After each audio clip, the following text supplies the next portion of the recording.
All right, all right, we are here. This is the official recording of. I would play music, but I feel like this part's probably gonna be in the YouTube channel. So yes, this is the official.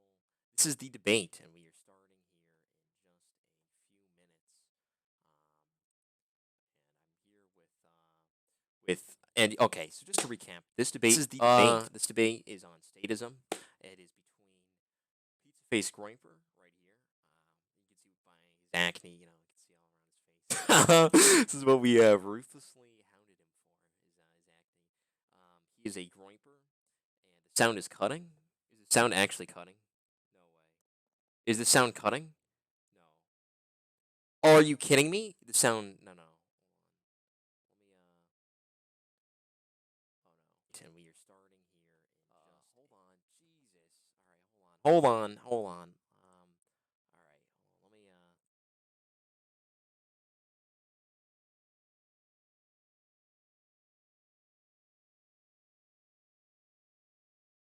Do it yourself. You right click like there's like three dots.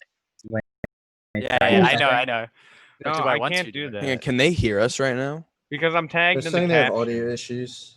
I'm Wait, tagged in- wait. Follow me, So- Pizza Face, and then I know. Yeah, just don't tag me because I only really have a person. Okay, they can hear us, I guess. Okay, so I won't tag you. Okay, fine.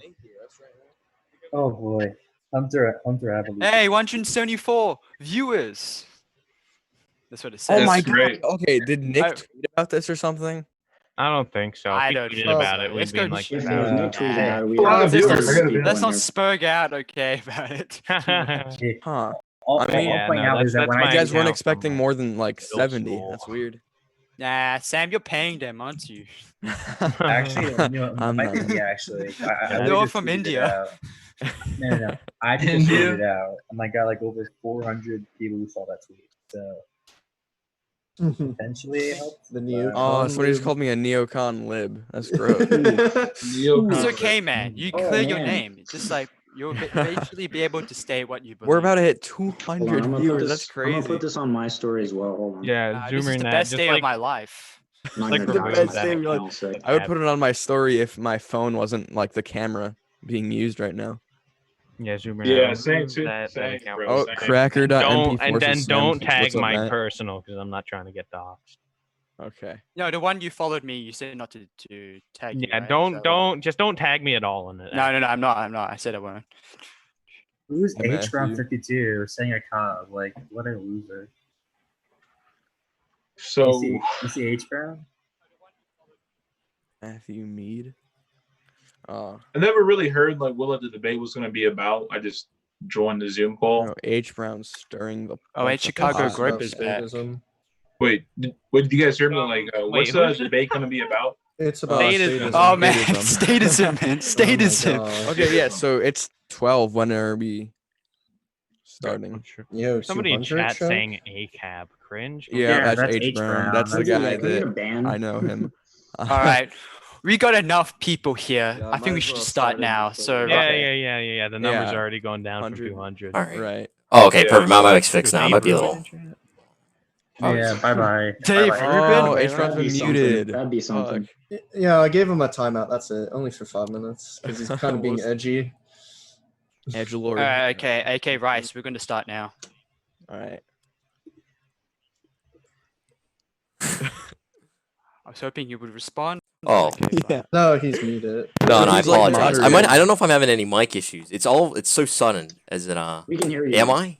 Yeah, I you were haven't- muted before. No, I'm I saying, think am I you're having any fine. mic issues right now? I hope not. No, you're fine. Okay, you're good. Thank fine. God. You're All right. Thank you, chat. This is yes, this debate is on statism. Thank you all for being here. Really appreciate it. And thank you so much, Fatty, Hold for on, hosting. I'm doing the intro. Oh, okay. Oh, okay. Okay. Well, at the Here's very the least, street The thank He's you. intro. moderated. All right, The first of all, Zoom first of it, all, like, we have sucked to on to Face. thank Rice Realist for actually agreeing to stream this. Yeah, I didn't thank actually you. think he would Thank say you, yes Rice. at all. So salute to Rice for doing that. Yeah, Thank you, 07's in chat. I want to see some 07s. Okay, I'll just introduce myself. I'm ZoomerNat. I'm the dude that interviewed Samuel Kipling.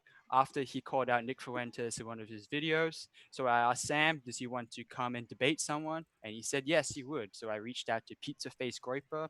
Face Groyper has appeared in so many TikTok Zoom calls. He's a legend. Yeah. And then we got Chief Trumpster. Everyone knows who he is.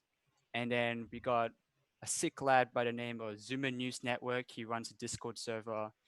And the rest of the guys in this Zoom call, they're all part of the Discord server. And we got Chicago Groyper. He's my good friend. And even though we only just got to know each other 3 weeks ago, but so much has happened.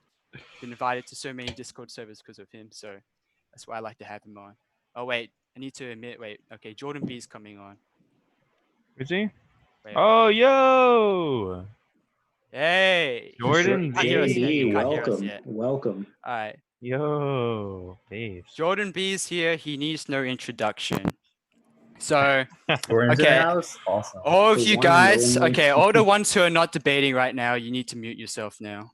Oh, you fan. Okay, good. You guys get to ask questions later. Okay? And we Go also like back to to thank emoji. Fatty from the TikTok Zoom cause he's the one who did the stream and made me the host, so I don't have to pay money because I'm that cheap. Okay? And it's good that I hope that Nick Fuentes actually might appear. That would be a good idea. Put that in my Huh. notes. Okay. Yeah, we So can I look think at first that. things we need to do is, Sam, I think you need to explain about what's your opposition to statism. Okay, so I'm not entirely opposed to a short-term solution using statism, but I don't think that's possible, right? I think the second that we use the state, it sets a bad precedent to be used by our opposition, because while neocons and paleocons might be inner fighting over here, I think we do have to keep in mind the real enemy, the left. And I know your guys' stance is that the neocons become the left, given it time. But I think, right, the second, I don't know, Bernie Sanders and whatnot becomes president of the United States, and they use the state against us, we will be regretting our decisions, setting that precedent. So that's where I stand on statism. Okay, and Pizza Face Groyper, say why you support statism.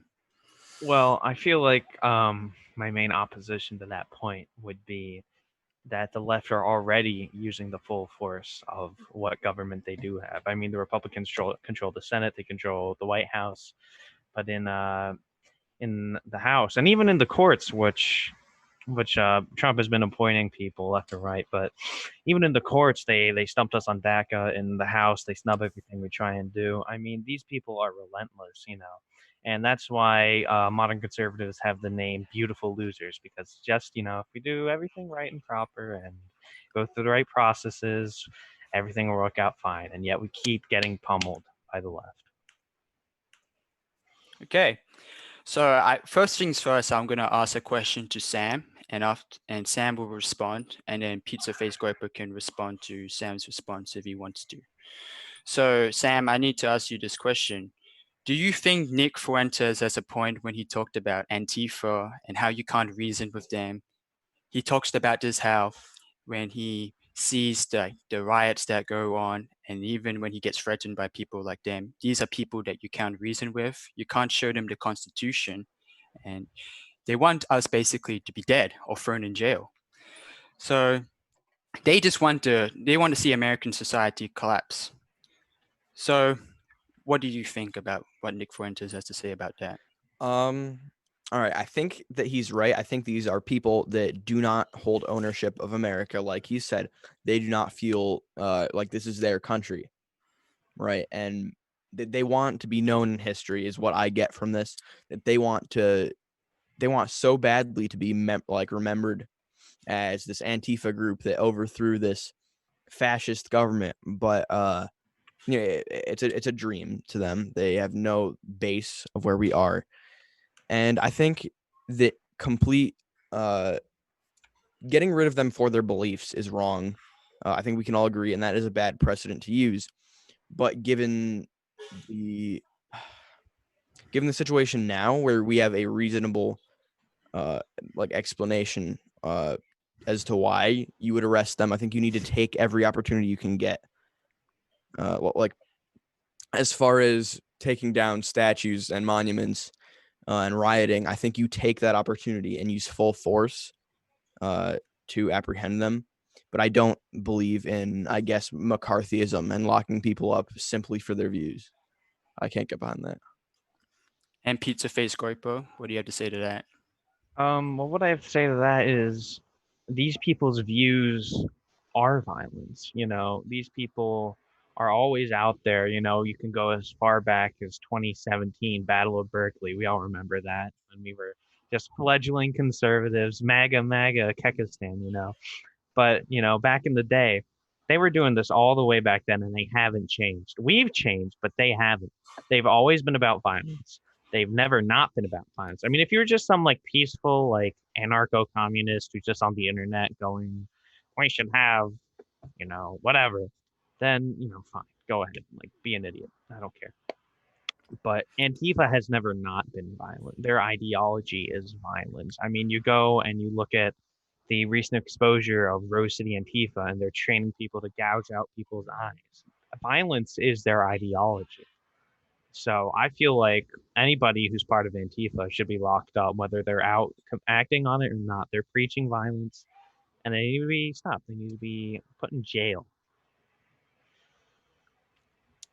Do you have anything to say back to that? Yes. So, we do have laws to, I guess, sort of stop people from inciting violence. That is a crime.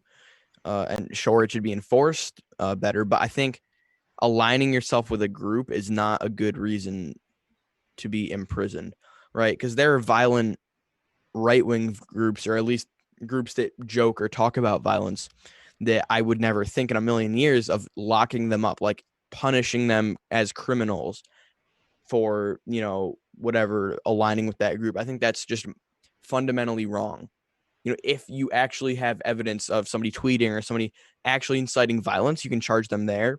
But I don't think somebody saying I'm an Antifa supporter is a good reason to punish them. ZoomerNat, Just Yeah, like you can respond back to well, that. yeah. Well, okay. Well, do you want to say something? Yeah, I just want to add on real quick. Yeah, go ahead. For example, the Ku Klux Klan, they don't actually act on their violent ideas nowadays. Now they're a bunch of old men that like playing Dungeons and Dragons in the forest. But they have violent ideologies.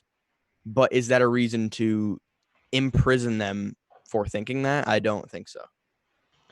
Well, the thing is, you don't see the Ku Klux Klan out there doing stuff today. For the past 4 or 5 years, you've seen Antifa going out there. Every single major protest, they're present. Every single major protest in the United States for the past 5 years has been Antifa. From the inauguration to Berkeley to Portland to now in Minneapolis and every single major city in the United States. It's always them. They're always there, and they're always out there committing violence. And I feel like that's the thing. The Ku Klux Klan are just a bunch of old people who, like, maybe back in the day used to do stuff, and sure, they should be punished for that.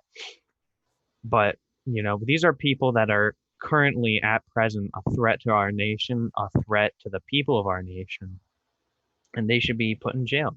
And that should go for their associates as well. I mean, I can't think of one single right-wing group who's doing the same things Antifa are doing, and to the scale that Antifa are doing today.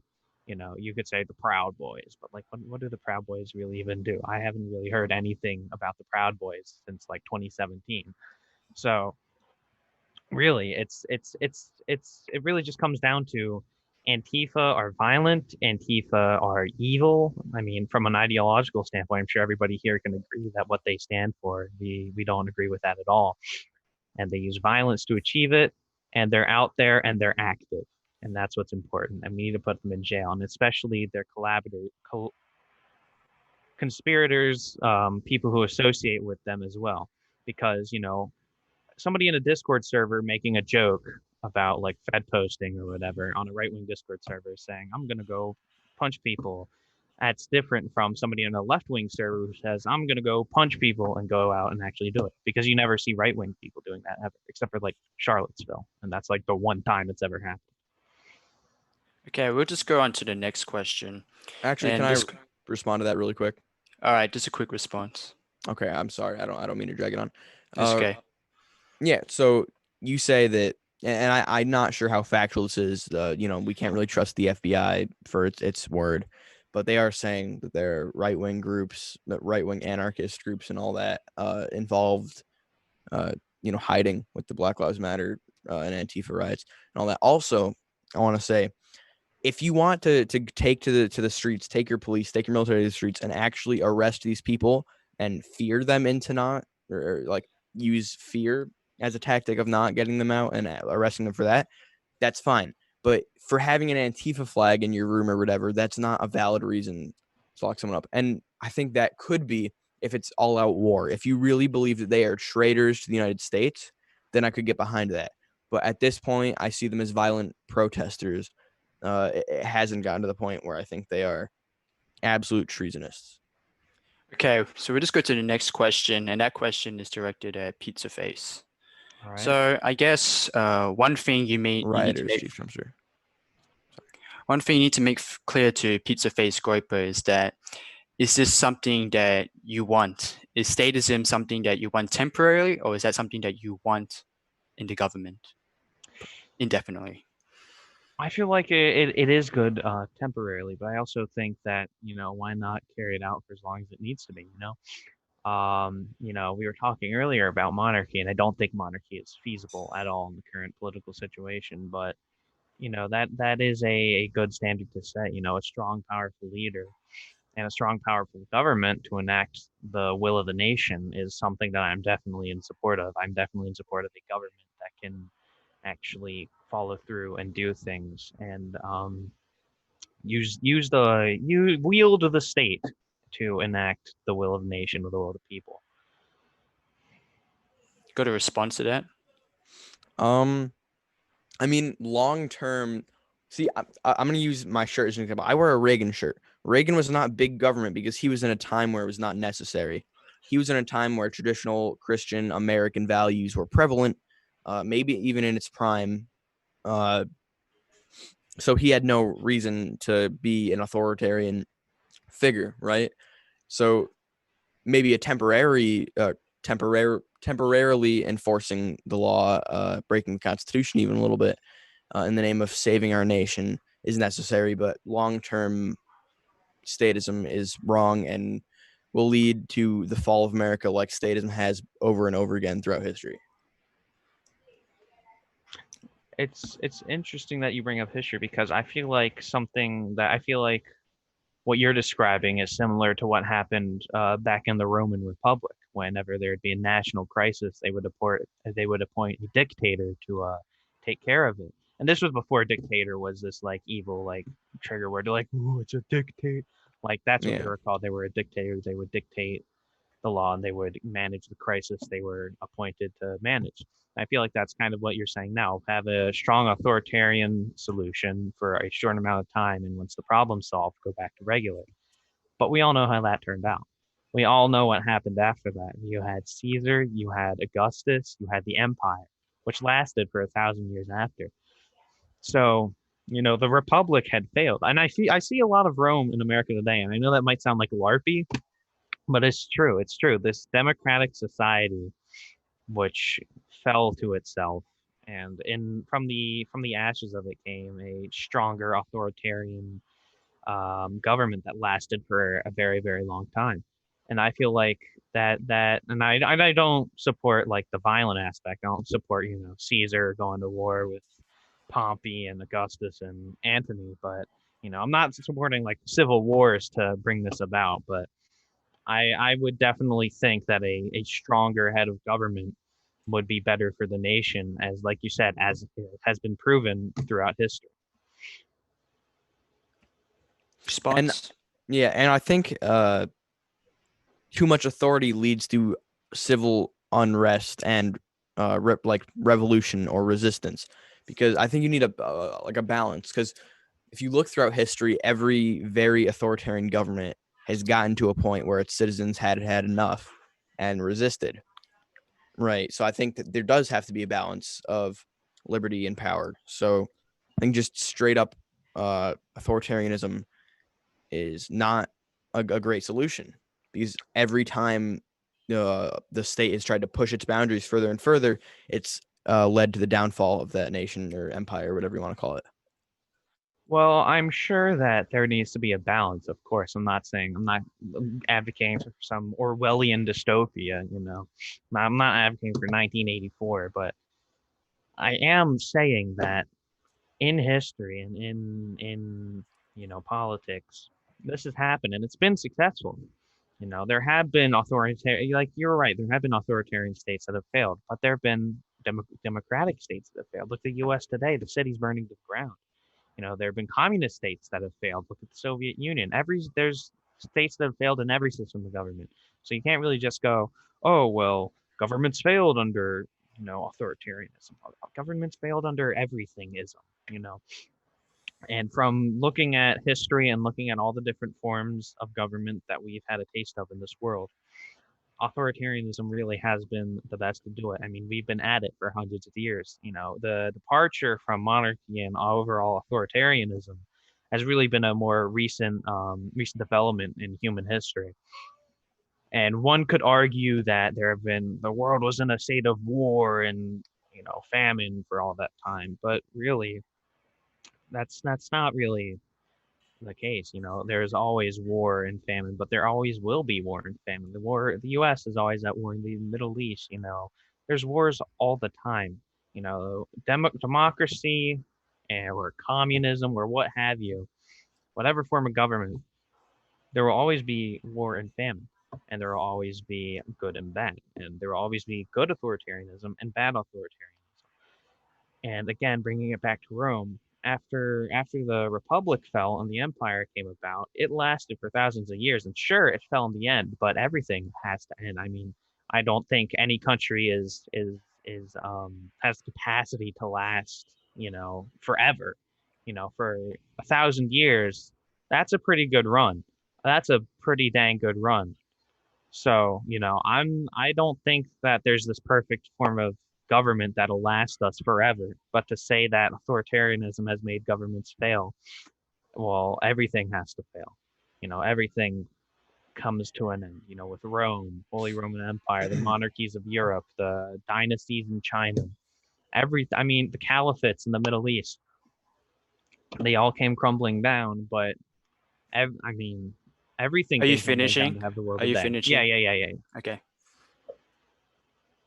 Okay, and Sam, just give a Okay. response, then I had to go to the next question. Right. So do you or do you not believe that America is the greatest country to have ever existed on the planet?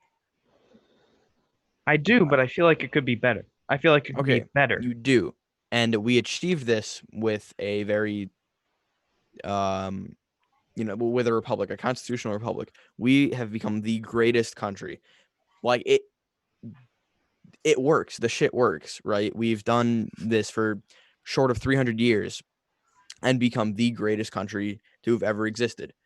Right? And I think the solution to a lot of our problems with democracy, or at least the way we have it now, is immigration. I think immigration is a huge threat to our democracy and the functionality of it.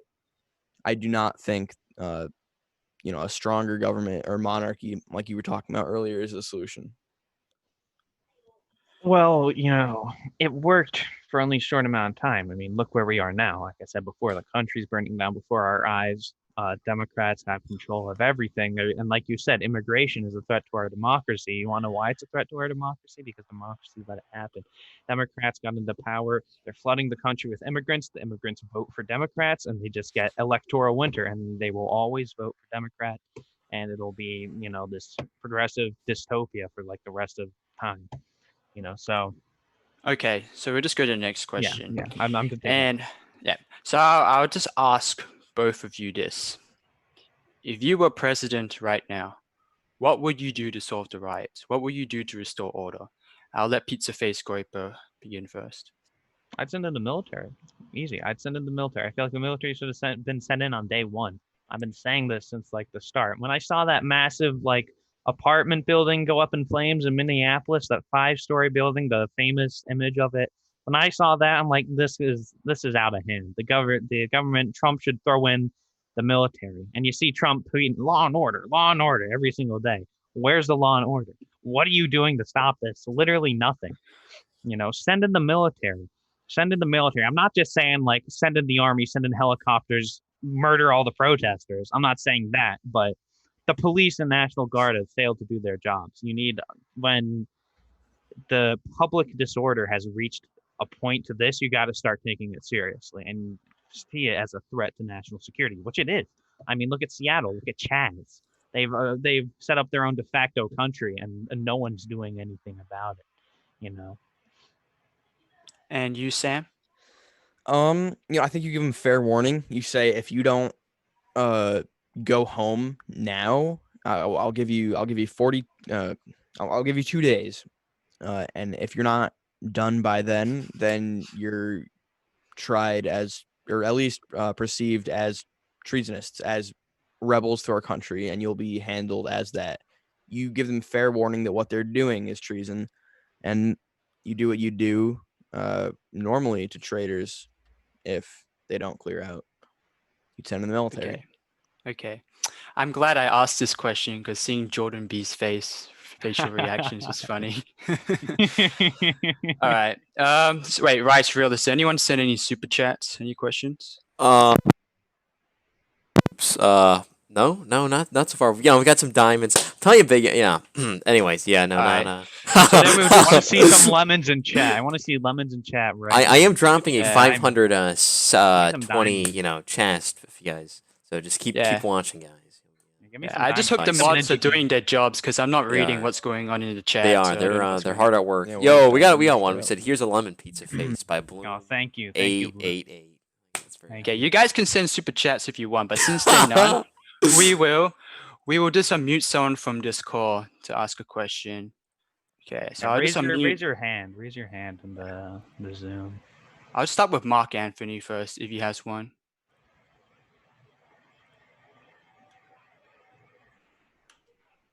Oh, Wait, Mark, unmute yourself. Okay. yeah. What is it? Yeah, you got a question to ask any of them? The question to ask. Not really a question, but kind of like a statement to like what he said previously. Honestly, these people have already committed treason. Like, if this was a Republican, if this was the Proud Boys doing this, they would have been arrested. They would have been jailed. They would have been shot. I mean, how much longer are we willing to let our country get fucked before we actually do anything? I'm so depressed. I look at pretty much white people are literally just getting lynched in the streets now in their own country, and they're the majority of the people, and no one's doing anything. And honestly, when people say it's a two-way street, and it's supposed to go both ways, I'm seeing, and this is me as a minority saying this, I'm seeing blacks, Latinos, they're doing whatever the fuck they want, and they're getting away with it, and no one's doing absolutely anything. And that just says what it is right there. That says that they don't care about the law, they don't care about the police, and they want to defund it, and they want them out. Because if there's no police, who's going to enforce the law? Nobody. But I digress. I'm just really Based pissed as off. fuck. Sorry, my bad. Okay. Just mute yourself again. All right, okay, got it. Well, if you want to say something to that? Agreed. Well, yeah, I agree. Nick has been talking about this a lot on this show, that if right-wing people ever, did anything resembling this, the ATF would murder us. They'd kill us. They'd shoot us. They'd put us in jail. Our lives would be ruined or over. They have no tolerance for people like us. So I feel like there's such a double standard that the left can go out and burn down these cities, but the right can't even make a racist tweet. So it is what it is. Okay, we'll get another question here. We'll get Jordan B. Let the blacks ask their question first. Minorities first. True minority privilege. So Sam's response to the question about what he would do in response to the riots was interesting to me. So he said that you would give them a 48-hour destruction window. basically, of just like do what they will for 48 hours and like That might have been a I long mean, time, okay. but So, okay, fair enough. But here's an interesting question. If you support kind of statism and democracy, how it sits now, do you know why it was that Trump wasn't able to send in or wasn't able to apply as much force as he wanted to the riots? Did you read the story about that? I might have. I don't know. Could you refresh me? So the reason that he wasn't able to really like deploy the full force of the military to the rioters in urban areas um, was because Jared Kushner and a lot of the neocons in his cabinet were telling him that he would hurt. This is directly from WAPO, from Washington Post, that he would hurt his chances of getting the black vote if he sent in troops to stop the riots.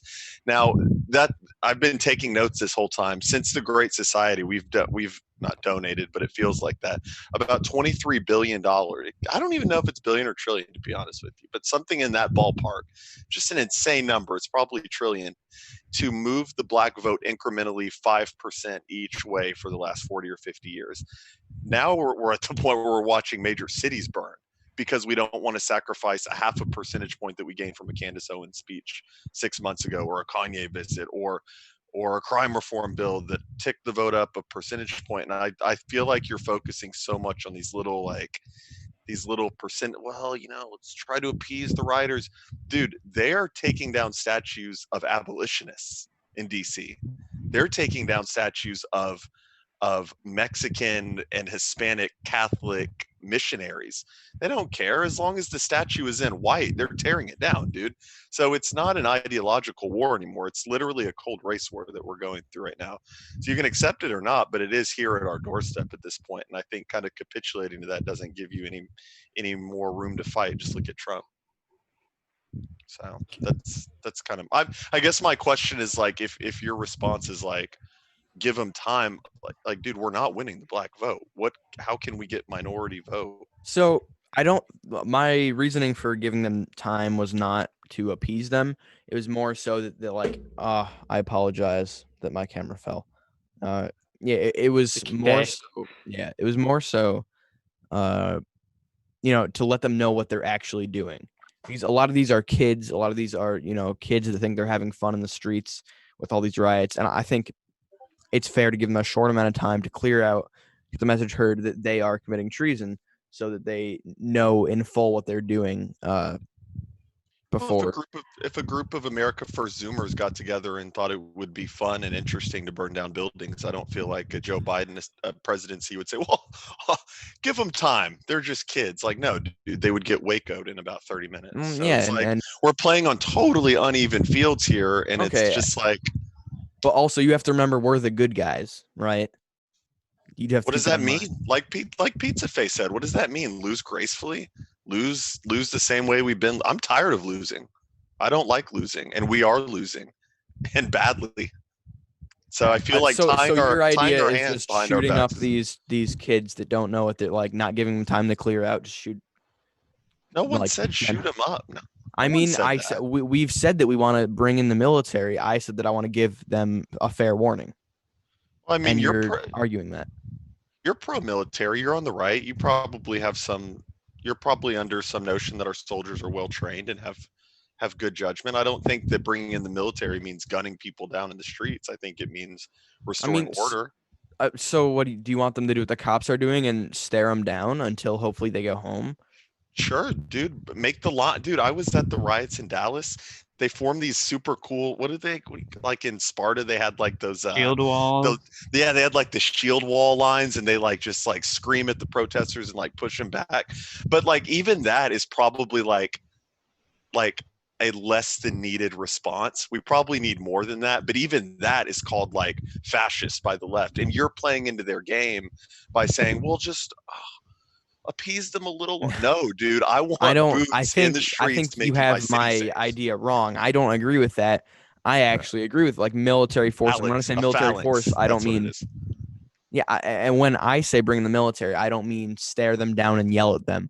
I mean treat them as rebels to your country. Treat them as an invading force. Right. That's why I want to give them time. Now you sound more extreme than I do. You wanted Right. I want to That's treat why I them was like a rebel that's why I was force. confused when you said that. I thought you were more against I'm it or whatever than I was. I'm down for that, but I just feel like that moment will never come for you because if like your moment is like, oh, we'll give them 2 days, well, maybe 1 day. It's like, dude, at this point, they're like tearing down everything we've built for the last 200 years, and we're arguing over procedure tactics. Like I just feel like the time for twiddling our thumbs is kind of over now. Right, but then coming at it from the knowledge that I want to treat them as an invading threat to our country and use like real violence, not shield wall against them, then does my 1 day window make a little more sense? I mean, what do you mean real violence against them? Like arrest them for? Yeah, I'm for disbanding the protests. I've been for disbanding the protests since before it was popular in Con Inc. Like I've been for that since the Minneapolis riot started. So I don't know what we're debating. Like, yeah, you're right. We should be breaking them up, but it's like I wouldn't give them nearly as much leeway. And I think you're also ignoring. I think you're thinking that they're coming at it from an ideological point of view when really they're just coming at it from an anti-white point of view. You can tell that when they're tearing down like statues of like abolitionists and people who freed slaves. Okay, so let's just go to the Yeah, we can next move round on. of questions. Actually, wait. Rice said that someone sent a ninja guinea. So Rice. Yeah. Thank you so much, Serena V. Appreciate it. She said, "Frick you, Bloom. That's the noise poo poo makes when it goes down the toilet." Also, great stream. So thank you very much for the ninja guinea. And that's right, the poo poo pee pee. This is the way our country's. Yes. Hey, can I ask an off-topic question real quick? Yeah, go ahead. Just be All right, really I'm quick. sorry. I'm not super familiar with D Live. I watch America First sometimes, but how much is 1 lemon worth? Is it like a cent? It's worth A 0.0. What is it? 0.016, something like that. Yeah, so it's basically it's a lemon is 1 cent, an ice cream is 10 cents, a diamond is $1, a ninja guinea is $10, and a ninjet is $100. I see. Well, Okay, so we'll just go to the next round of questions. Ray Jordan, just mute yourself. thank you very much. Very Okay. So this I'll drop the question, chest later. I'll ask it to Sam. Since you said in the interview that you believe that peer pressure should be used to stop people from doing immoral things such as like drugs or pornography, Yes. but don't you think it first has to come from government taking a clear position on the issues? Like, should they not use their power to pass laws in order to later create peer pressure, right? So an example would be perhaps like in the 2016 election, Trump was talking about building the wall and deporting illegal immigrants, which kind of shifted the conversation within the Republicans to start talking about illegal immigration. So he made a clear stance on the issue and people responded to it. Don't you think that's what government needs to do? I think there's a big difference between letting your legal adult watch pornography and illegal immigration, or immigration for that matter. Sure, I think the state should discourage things like pornography and drug use, but I don't think that, like, I don't know how to really explain it too well, and I know that's on me, but the idea of telling somebody, like a grown adult in your country, that you can't, like, that you cannot watch pornography because it's inappropriate is like beyond me. Right? That's like a crazy idea. Like, there has to be a level of freedom that people can do what they want in their house. Right? I don't know. I can't get behind that. I think, sure, if the state wants to teach kids porn is bad in school or whatever, that's fine. But like making it illegal, that's too far. Okay, Pizza Face Groyper. Well, you bring up the sorry if you hear my dog in the background. You bring up the idea that the state should say that grown adults should not watch pornography because it's inappropriate. I don't think we should outlaw pornography because it's inappropriate. I think we should outlaw it because it's harmful and degenerate, and it's just overall not a good thing to have. you look at all these negative mental issues that you get from watching pornography. You get addicted. Not to mention, I'm a very religious guy. I don't know if we should be mixing a lot of religion with politics, but it is a mortal sin. It'll land you in hell. So I don't think that's something we should have legal. I don't think. I mean, it should be put on the same level as drugs. Pornography is a drug. You might not inject it into your arm or smoke it, but you observe it and you get addicted to the dopamine rush of cooming, being a coomer. I'm not trying to have a nation of coomers. I'm trying to have a nation of people who are virtuous, who don't get addicted to drugs, like actual drugs, like marijuana, heroin, all cocaine, everything else. But pornography should be counted among those drugs because it does the exact same thing. It's harmful to you. It's harmful to your mind. It's harmful to your soul, and it's addictive. And it's just a terrible thing to have in society. And yeah, we should use peer pressure. We should use peer pressure. If you watch porn, are you a degenerate? We should use peer pressure. We should have it taught in schools not to view pornography. But also, I feel like, what's even the point of that if you don't enforce it? You could be like, oh, don't watch porn, and then teacher's like, don't watch porn. The kid's like, why not? Teacher's like, because it's bad. So what if I do it anyway? I mean, you can, but just don't do it. It's just like you can't. It's nothing if you don't enforce it. Is basically what I'm saying. It's terrible, Okay. and it's nothing if you can't enforce it. Well, how would you go about enforcing that, though? Enforcing the outlaw. Well, I would say that first of all, we need to outlaw, the production companies. We need to outlaw all these big corporate conglomerates of people making and producing pornography to first cut off the flow of pornography. And if it's the same way people find child porn. If people find child porn on somebody's computer, they get arrested. I feel like if you find regular porn, you should. I don't know what the exact punishment should be. I'm not, some law enforcement, but you should have at least a penalization for having pornography. It's a bad thing to have, and like I said before, what's the point if you don't enforce it? But we should definitely outlaw the production of it. I think we should get rid of these big porn companies that are producing it because they're really what make it mainstream. I mean, the argument could be made, oh, what's to stop a couple from recording them having sex and posting it on the internet?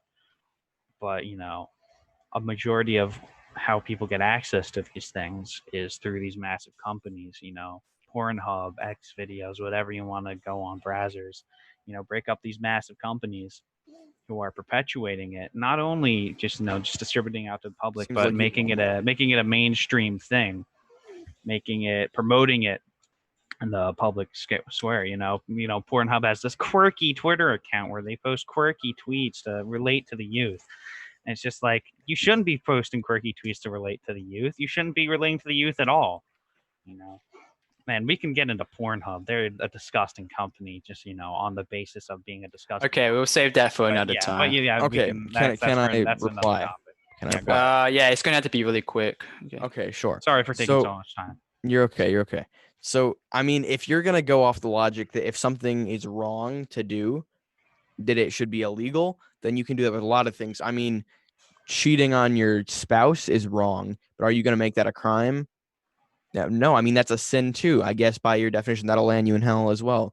And how are you I don't think that should be a crime. I think you really have to be careful with where you're placing your laws and restrictions. Okay, so I need to go to the next question. Okay, so the next question is, I guess, to Pizza Face Groyper is, I think, because I asked Sam this in the interview and I said that what he worries about and a lot of other conservatives worry about is that if the government becomes statist, what happens is he's saying that it can be used against us, that it will basically backfire against us. So I guess what can you tell Sam to assure him that perhaps this kind of slippery slope won't even happen at all? Well, it's not to say that the slippery slope doesn't happen. It's that it's already happened. The left is already using the full power of the government against us. They're relentless in Congress. They're relentless in the courts. They're relentless, all over the place in government and politics. We have the best example that pops to mind recently is getting snubbed out in DACA. All these things that go on in the Congress. I forgot what Congress was for a second. Excuse me, I'm a little tired.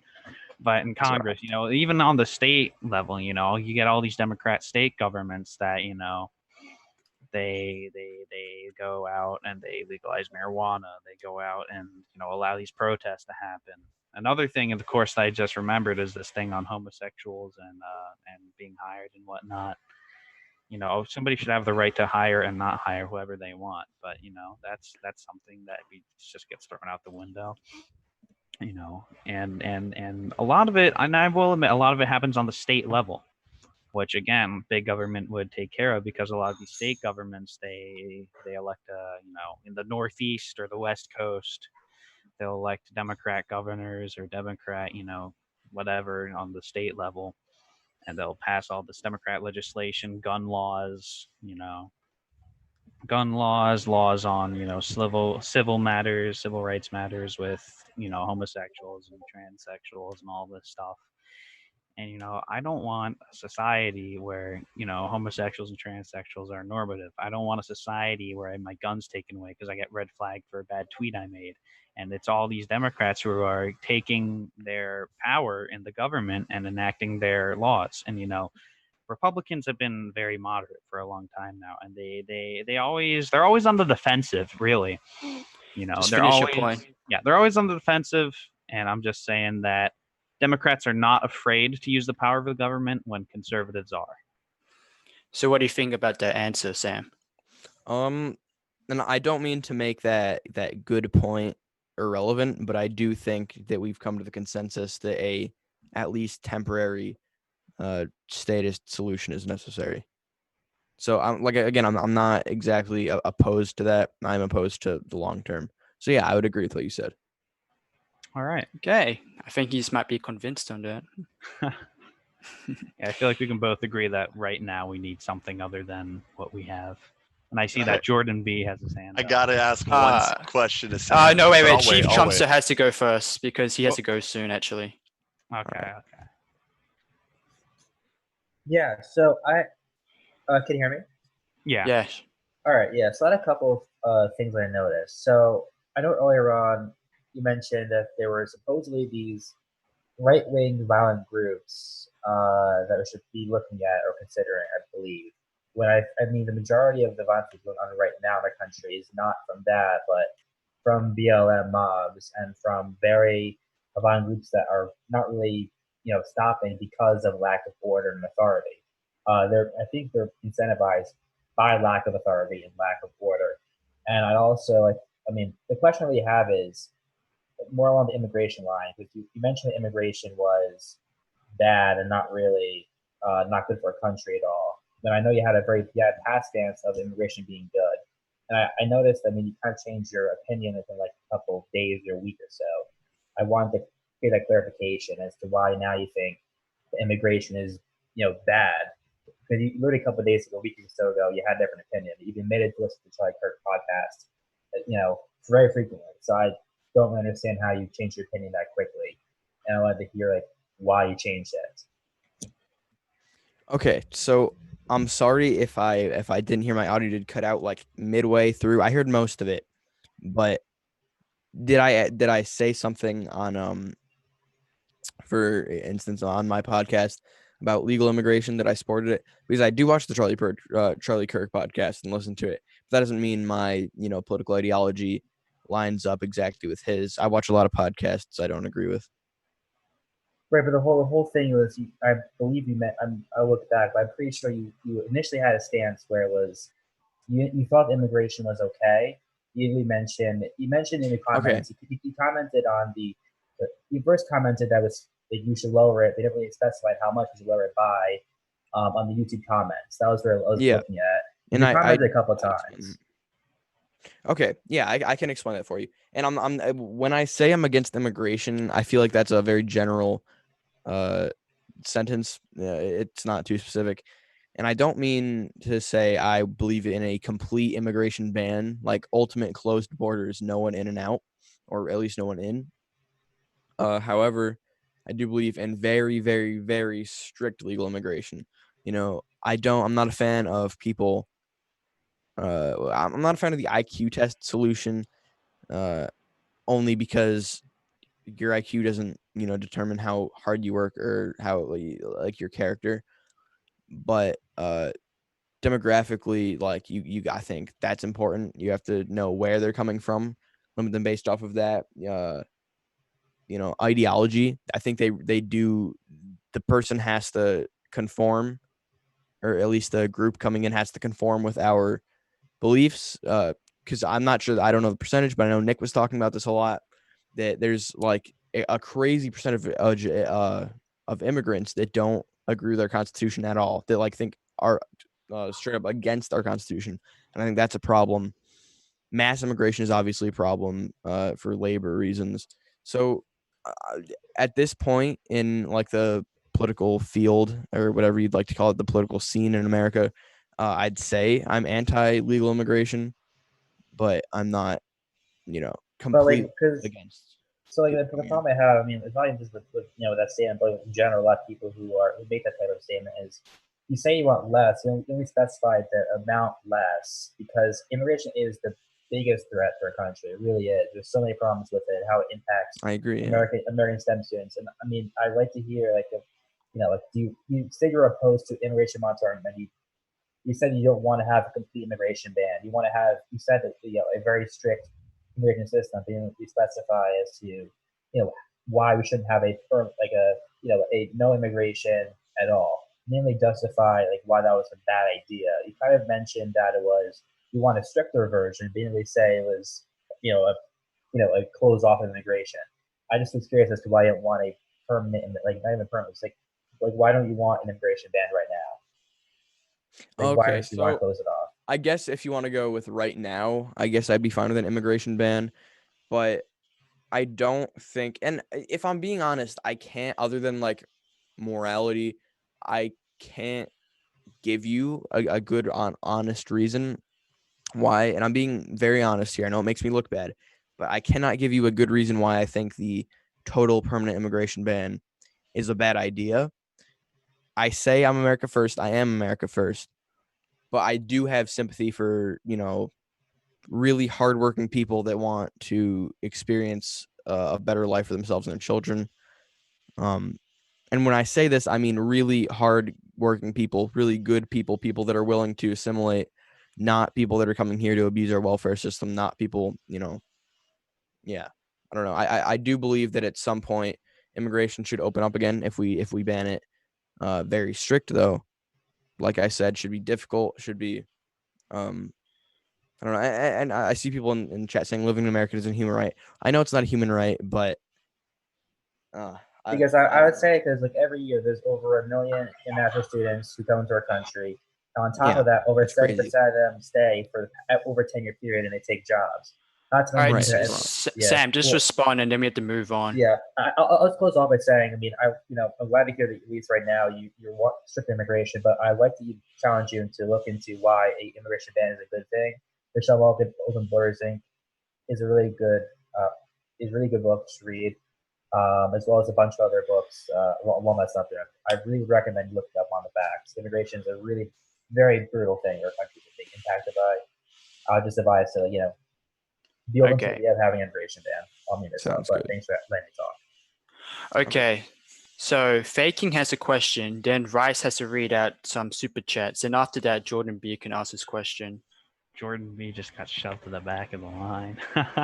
Yeah, well, we're letting Jordan B ask a second question because of his clout. That's the only reason. True. Okay. So Faking, just ask your question. Yeah, sure. I'm more of a constitutional monarchist, based monarchy gang. I'm just wondering, like, why are you so against like constitutional monarchy because, it has very similar bounds between, the constitution and the president. For me, I would like frame it like the Meiji Constitution, like Japan in the 1870s, which gave, a lot of the power to the Japanese emperor, but it still gave, the law of, how much taxes need to be paid and stuff to the, I'm going to say parliament for now because I'm not sure what else it would be called, but they executed the will of the people and what everybody wanted. And even then, even when you look at it, you look at other states worldwide, like you go to like Russia or even say Hungary per se, they're democracies as well, but they have like very high voting output for conservative people at like 70-80%. And it's practically a statist form of government in itself because they can overturn any vote they want. They can do whatever they want. I mean, they're already bashing Viktor Orban, the leader of Hungary, for being so statist than the rest of the EU, and they're trying to kick him out. But, considering like worldwide, statist regimes are executing the will of people. And I know like outside foreign influences, like I know the US will bash all of them, but if you look at, stats and statistically in their economy, they're all doing pretty good and up economic wise, and their people are very happy with how their countries are being run. I mean, you even look at the UK too, where I'm from Scotland, like over like 70% approve of like a constitutional monarchy. So I'm just wondering why you'd be so opposed to like, a kind of leadership role such as like a constitutional monarchy where, our Bill of Rights can be, still in place, but we have a leader with even, a bit more of a grasp of power so he can execute the will of the people. Like with rioters in the US, we should have had, the military in, and stopping all the people vandalizing statues of like, Catholic priests, George Washington, even some Twitter wignats, freaking out over Mount Rushmore. So what's your position on that? Okay. Interesting. I think my problem with monarchists and monarchy in general is how can you call yourself a conservative? What are you conserving at that point? That's like by definition. That is the most stupid thing I've ever heard. All right, dude. wait, Well, stop, is it- No is it talking, because no by- talking Stop, Polish. stop. Yeah, no Because- talking. Stop. right. Because by Control definition, yourself, that's right? Yeah. that's like liberal. That is very quick, big change, right? I mean, how can you get behind that? Also, if you want to make longer terms for the presidency, I can get behind that. But just absolutely no choice, people not choosing their leader, I'm against that. I for obvious reasons, I would think. I'm displeased to find out that that's not something we can all agree on, that we want if you want your leader to represent the people, how can you say the monarch will use his rule for the people if they didn't even use him?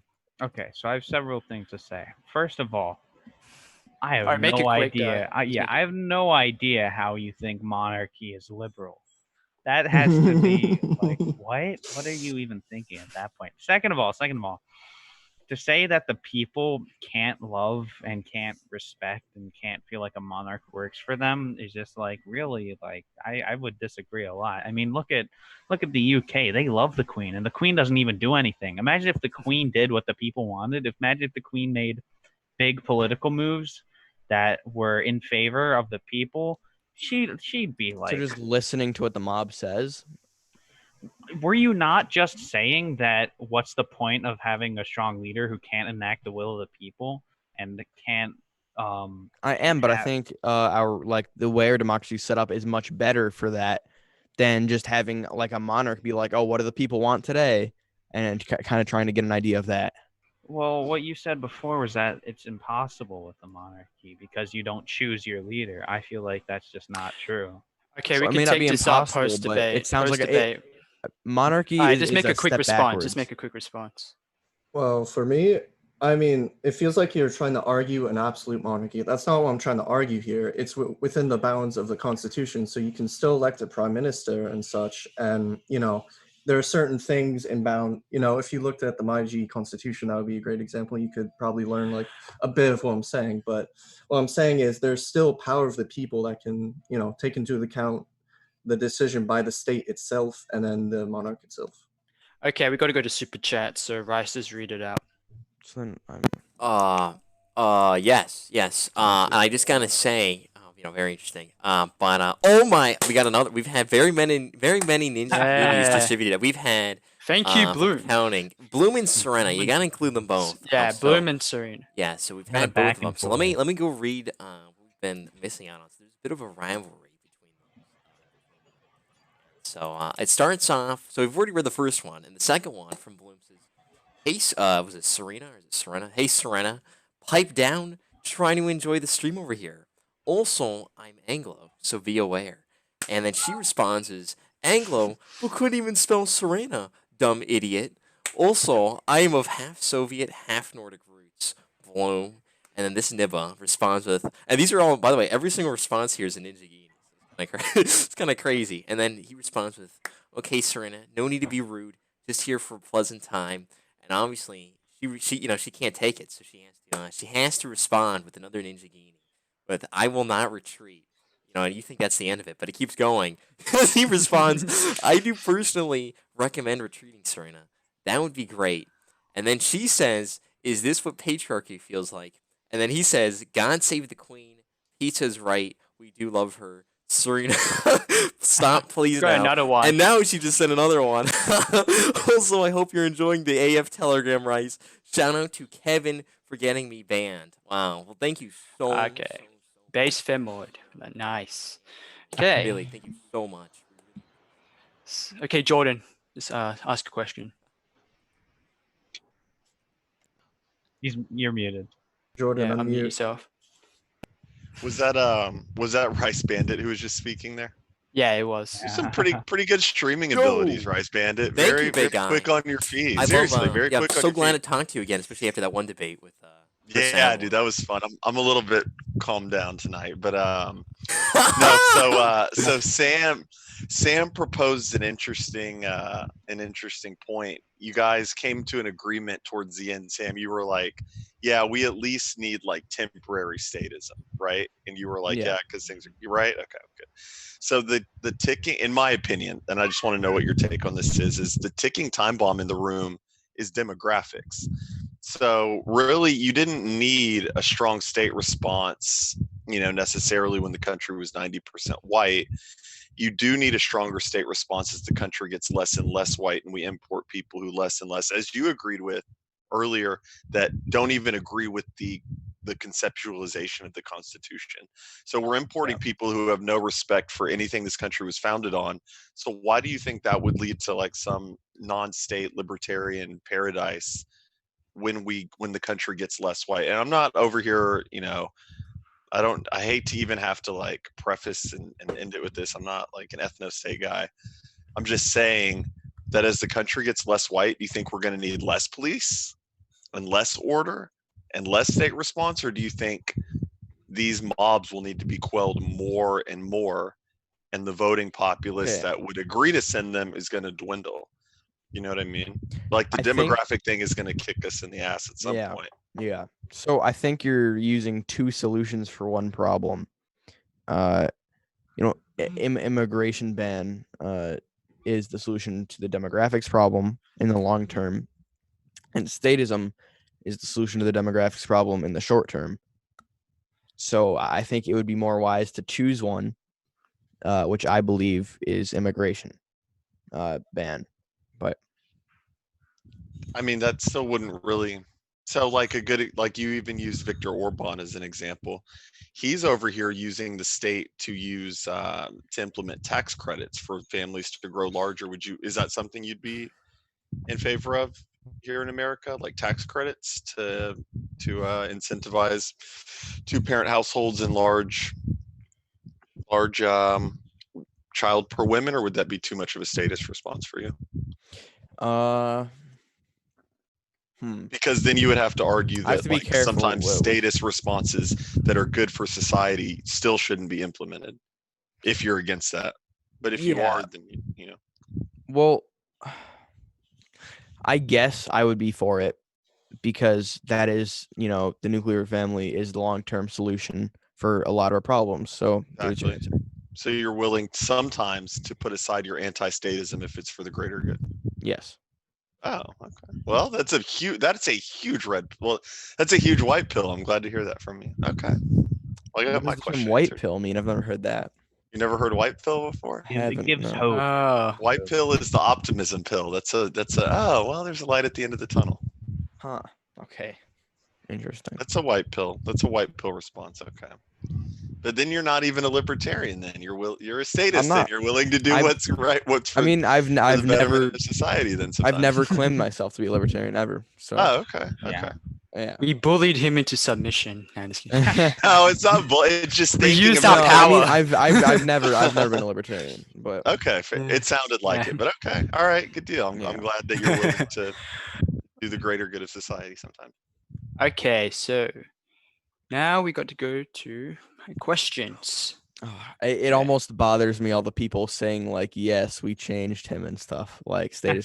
Dude, that's the red pill is like you step in, not the trap, but you're just like, dude, exactly, because it makes sense to institute the one power lever that we have in society right now, the state. And even that's not even fully working. One of the notes I have here is like, how are we still at this level with the judiciary where they're just overturning Trump when the left was saying for a year that we had just elected the Third Reich into DC. Like this guy can't even tie his shoes without the courts holding him up. Like, you know what I mean? Like, then where are the courts? These fashy courts that we've heard so much about, they're not there. So it's just an interesting point. Yeah. Yeah, I just realized that some of the questions I wrote down are pretty much similar to the one I asked before. So we'll go to the super chat again because there's another one. Yeah, there's another. Right. Yeah, there's another Ninja Genie. Apologize, myself. There's another Ninja Genie from Bloom, continuing the epic. You keep rivalry. cutting out. I do. This is like. Yeah, you keep on like being loud and then being super quiet. I had the whole audio work. Okay, well. Paul, I really am sorry. I'll have Zoomer. Okay, so Bloom sent a Ninja Genie saying, "With all due respect, the Femoid will give in. They always do. You have made me disrude Serena." Okay, that's what he just said. And we'll just go to Polish American Groyper. He's been waiting for a while. So just unmute yourself. Really I think difficult. that a big it's more of a comment really, but I think that one of the biggest flaws when entering politics is getting too caught up into the emotional, into the personal, into the individual, and especially when you're talking about like immigration, even with illegal immigration, sure, you're gonna have like maybe a couple thousand illegal immigrants that are, they're more American than than I am or whatever, but like. This is a problem that you have. It's a more of an effeminate, I think, response that you have. I don't know. That you're too emotionally connected, and that there has to be some sort of distancing between the subject and the reality, because you're talking about the greater good in general. And I think that this is a common flaw for people who are just entering into the I don't know, maybe not entering, but I think that this is a little bit of an immature approach to politics. You're going to rustle some feathers. There are going to be some things on the individual basis that are on the individual level that are harmful or maybe not fair. But you just have to put that away and look towards the greater good. That's kind of my comment. Really, it's a little bit frustrating to see, but yeah, that's pretty much it. I mean, what are politics for if not to make the individual's life better?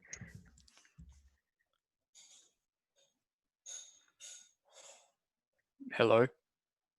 Sorry, also, could you repeat that? Sorry. I said, what are politics for if not to make the individual's life better?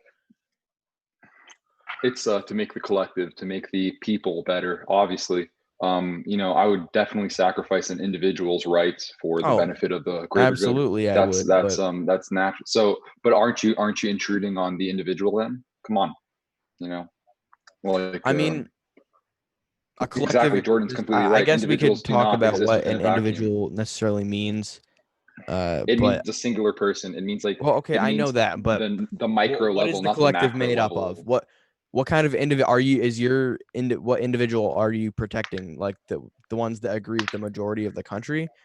It's I don't know. Anyway, I think also, just pretty much the interest of the people. Are you the same Polish American Groyper that like? No, Yeah, I'm do you completely super chat Nick a completely lot? You unrelated. super chat Nick like every Completely stream? unrelated. That's Oh, a okay. different Polish American Groyper. Wait, how did you I get don't on know here that guy. again? Wait, how did you get on here again? My friend Polish American Groyper gave me his account, and yeah, it's I'm completely unrelated. Okay, Don't what the hell? investigate me. All right. Actually, here's a question for Sam, I guess, is that is individualism too focused on in American society rather than collectivism? I mean, no, I don't think so. I guess when you're talking about immigration, that one sob story about a hardworking, mom from some foreign country that wants a better life for her kids. Yes, that's a good story. That makes you feel bad. It's a feel good story if she comes to America, but that's also how many of that until it starts to harm the natives from this country, like me or you, right? So I guess you have to keep obviously not I guess obviously you have to keep the American first attitude before immigrant first, but I don't know. I really can't at this moment be completely for a permanent immigration ban. I can't. I mean, there are benefits to immigration. There are also harms to immigration, right? So the mass immigration and all this is very, very harmful, but you're losing out on a lot if you have a complete ban on immigration. So that's where I stand on that. I completely agree. We're definitely missing out on those, high IQ, big brain nibbos from Guatemala. I completely agree. We're just itching at the bits for more of those people. You win Hey, wait, some, you No, lose honestly, some, no, but you like not I said, completely. Quebec, just mute yourself. Wait, Pizza Face, you got something to say? Well, on the topic of, is individualism too overly valued from collectivism? I feel like that really goes back to the days of Reagan and the Cold War. Everybody is terrified of these communists and the collectivism, everything shared by the state. And I feel like during the Cold War, collectivism was really demonized as this communist threat to American liberty. And that's just like not true at all. Collectivism is looking out for the people, not the person, but the people, the group, the nation. It's not, becoming a hive mind and having everything owned by the state. That's communism. But collectivism is working as a collective, working as a group, working as a people, and looking out for that people, looking out for that group. And in America, individualism is just like your bread and butter. You go out, and do whatever you want, live your best life. You can become some transsexual, or you can have a nuclear family. It's up to you, the individual. Do what you want. Do what you want. I'll see you later, Jordan. Okay, bye, Jordan. Hey, Boomer. Hey, you guys have a good night. Appreciate you having me on. See you, If we bro. can do it again, let me know.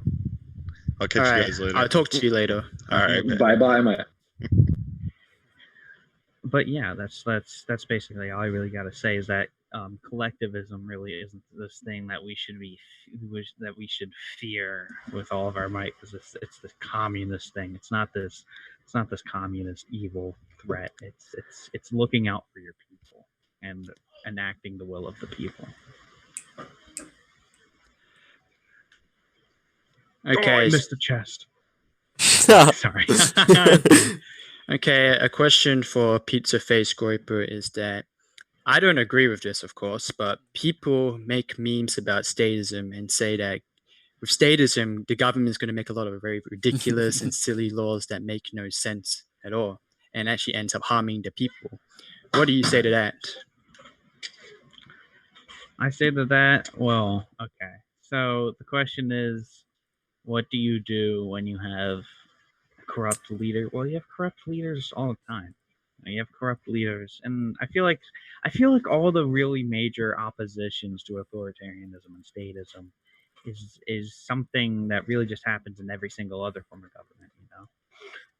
Like, what if it fails? Well, everything has to fail. Everything has to come to an end. Well, what if it's corrupt? Well, everything's corrupt. The United States now is corrupt. It's the most corrupt thing I've ever seen in my whole life.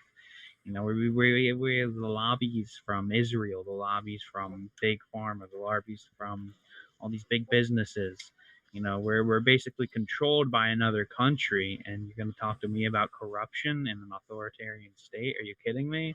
Democracy is like the easiest way well, every maybe not time. the easiest way, but it's very easy to become corrupt in a democracy. I'd rather have Whoever a pays corrupt. you, Sorry. whoever pays you the most money, and just go ahead, just like in Monopoly on the Congress, again, Monopoly, they control whoever gets into the White House, and the White House puts in the judges. And if you play your cards right, you can control this. You can control this country pretty easily, and that's what you see a lot with Israel, controlling all these senators, congressmen, controlling all these politicians.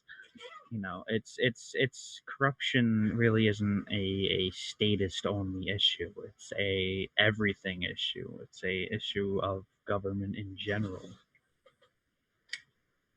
But go ahead, Sam. Yeah, Okay. Sam, respond. Yeah, so I think sure. I'm sorry, I can't think of the word. It's late. Corruption. Excuse me. I'm sorry. Yeah, corruption may not be a statist problem or an authoritarian problem in itself. Oh shit! You guys can hear me? I'm so sorry. Sorry. Statism and authoritarianism doesn't inflate it. Would you rather have a corrupt president or a corrupt monarch? Right. I'd rather have a corrupt president, so the people can choose who they want the next term. I don't know. I really don't think you can speak on corruption if you're a statist. Well, what's even the point of bringing somebody new into power if everybody's corrupt? That's what we have in the country today. Everybody is corrupt. That's just like a weak argument, though. But it's true, though. Am I wrong? Am I wrong in saying that everybody in power is corrupt? Every politician, every business. So it would be better if we just had one person be corrupt for their lifetime? Yes. That's the solution? Well, I'm not All right, talking mute necessarily yourself. monarchy, just like statism in general, using the power of the state, And we can have statism in a democracy. We can So have give these statism. corrupt leaders more power is the solution. The leaders are going to be corrupt anyway. So give them more power? I don't you're contradicting yourself. No, because what we have now is this bureaucratic mess, this soup of corruption and all these different lobbies, and nothing can get passed because everyone's looking out for their donors' interest. And with power, you can actually consolidate on what you want to do. You're not flipping around all these different things. And sure, yeah, a corrupt leader with a lot of power can do harm, but I don't know why that would be, a relevant issue. I feel like the issue is corruption itself, not corruption within a certain state of power. I feel like we should address the corruption itself instead of saying, well, let's just make this corrupt leader have less power, but they're still corrupt. I'd rather address the corruption within that leader and within that administration than just saying, well, we don't want the corrupt to have more power, so just give them less power. We should target the corruption at its core and target corruption in general, because I don't think anybody wants corruption, no matter what form of government. Those are two different things. Targeting corruption and statism, I mean, I can't imagine them going hand in hand, right? If you want to say let's target corruption and stop corruption in government, I can get behind that. If you want to say so we have corrupt leaders, let's give them power, I can't. What? I don't see. I think we're talking in circles here. No, the point is to target corruption with a strong non-corrupt leader. I mean, you're gonna want to have somebody non-corrupt no matter what. I mean, at this point, you're just saying, like, what that corruption is just like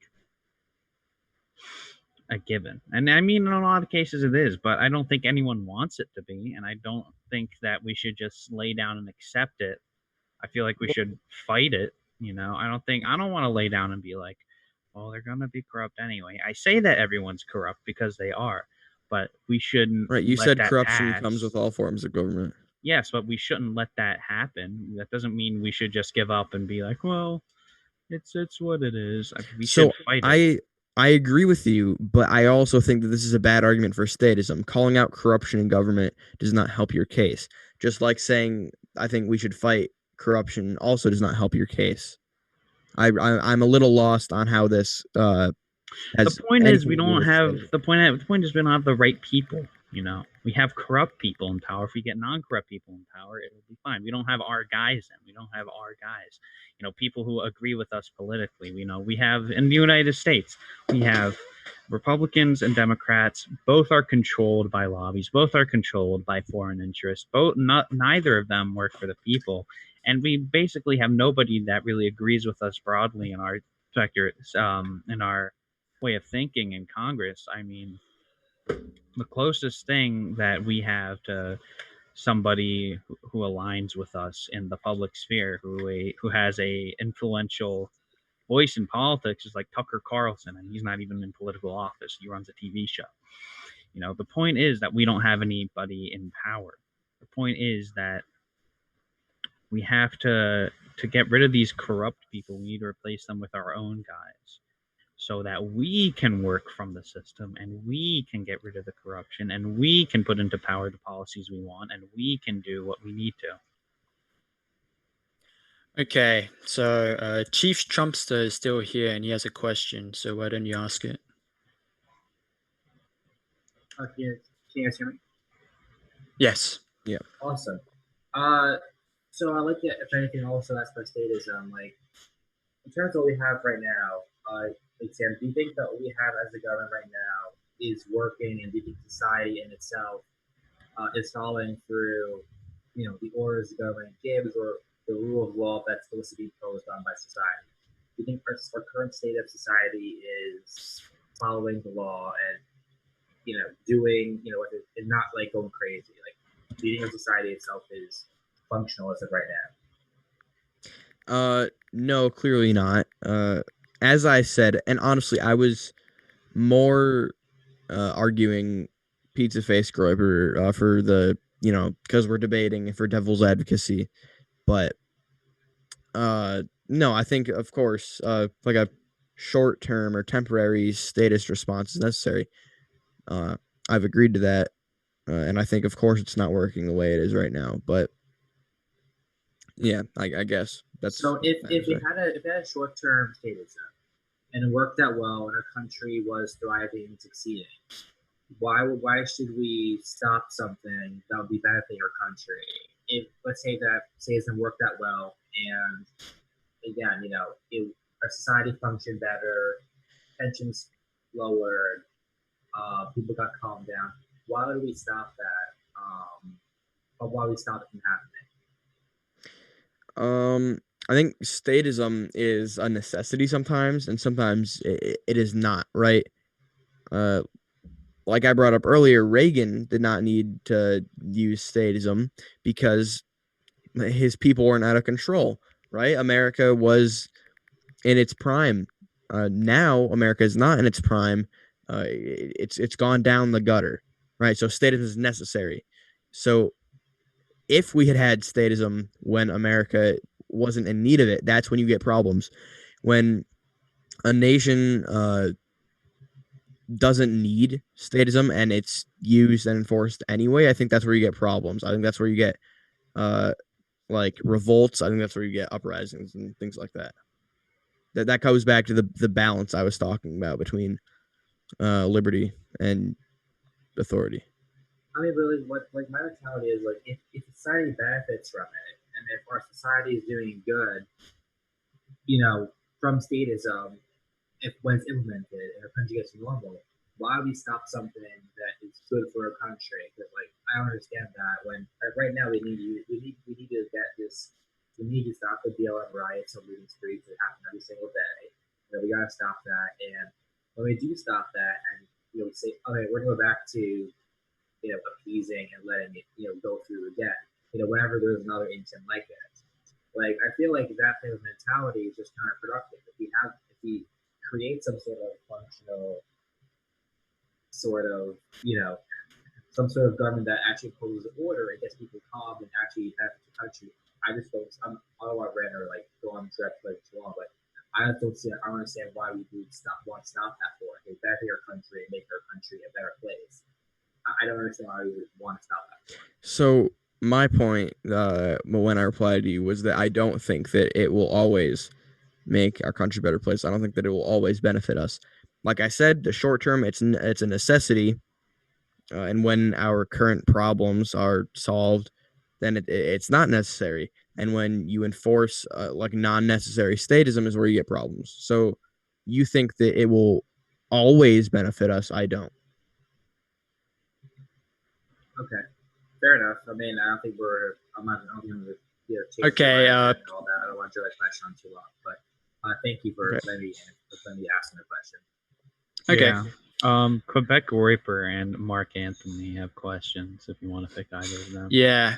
I think what we'll do is that because I'm pretty much asked all the questions that need to be done, we'll unmute Quebec Groyper, then I ask you guys, when you read the super chats, then I ask one more question, and then we formally close this debate. But that does not mean that the stream is going to end. You guys, I'll just unmute you guys, and you guys can just start talking. Okay? All right. Sounds good to me. So Quebec Groyper, just start asking your question. So yeah, on the basis of like immigration and intervening in the Black Lives Matter protests, well, more riots, I think there's a clear consensus in between like the not necessarily libertarian, but more libertarian and statism. But when it comes to like economics, we didn't talk about that much. Like even with short-term statism, what often happens is it originates from James Maynard Keynes. It's like when there's a recession, there's government intervention, and when the economy is going good, there's no intervention. But the problem with that is that often the statism approach, it's like there's government overreach, and like in Quebec, what happened is now that's what happened in the Great Depression. The government stepped in, but they never stepped out. So now we have a bunch of nationalized industries where it's really inefficient, a bunch of failed liberal policies, and that all started with statism, because there was government intervention like to save the economy, but now it hasn't left ever. So how would you go about preventing that?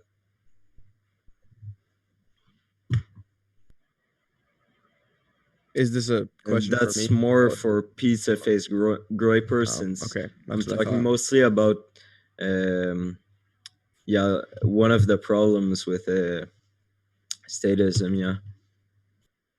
So can you repeat, like, can you like condense it down and just Sure.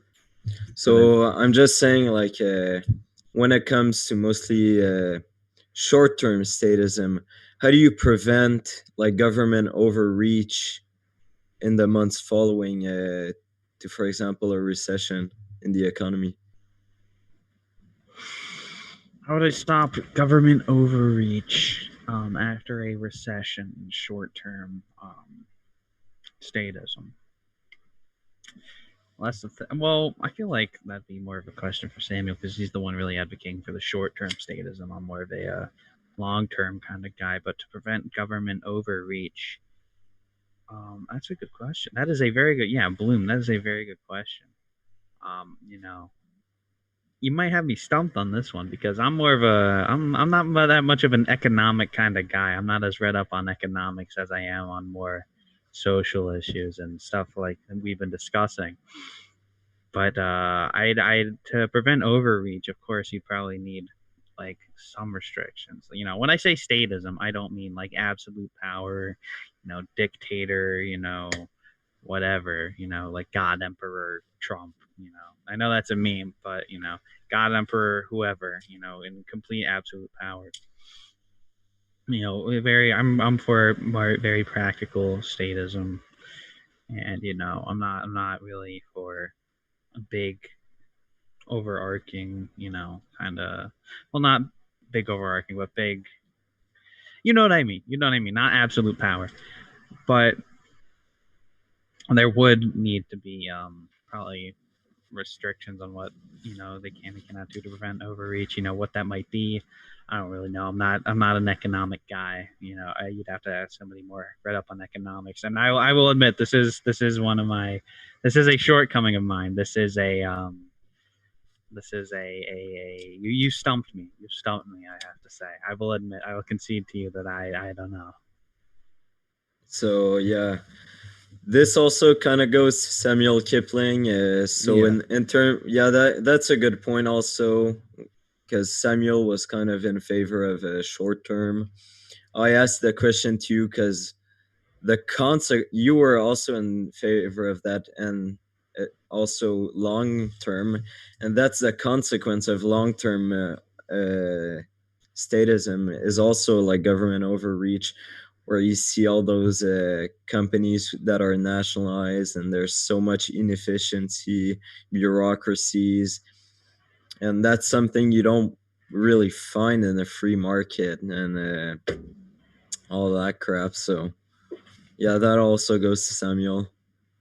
Okay, sure. And I think I do want to say, excuse the camera. Again, I'm using my phone as a camera. It's difficult.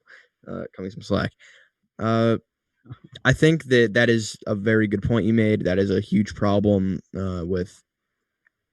Excuse me. That's a huge problem with long-term statism. He just went through all the problems with it and the negative effects that it's had in Quebec. And I guess if your question, correct me if I'm wrong, it was how do you prevent government overreach and how do you really keep that statism temporary? Sure. Like Pizza Face said, that is a good question.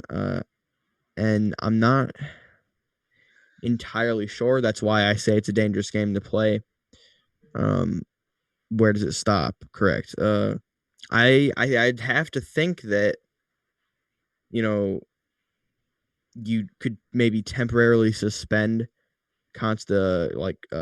constitutional rule and whatnot, if that's what you guys have in mind for this statist idea, and ending that temporary, I guess.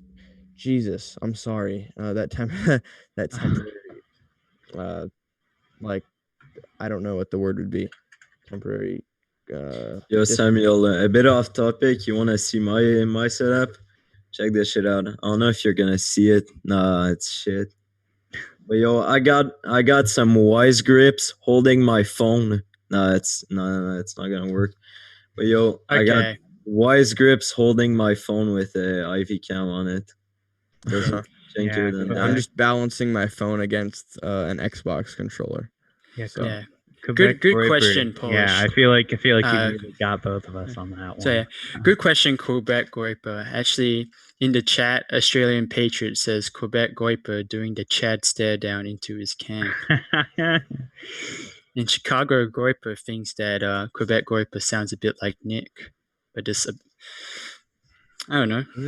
I will tell you one thing: he isn't debating, and he's the best dressed out of all of us. Yeah. True. Yeah. Quebec Groyper Okay. with everybody. Yeah, I'm Okay. naked. All right. So I got to read the super chats, and Bloom and Serena are still going back and forth. So Bloom says, "Good to hear you gave in. It's for the best." And then Serena says, "Shh, nobody tell him." Then Bloom says, "Don't tell me what." And then he just says another diamond saying, "Yo, just give up."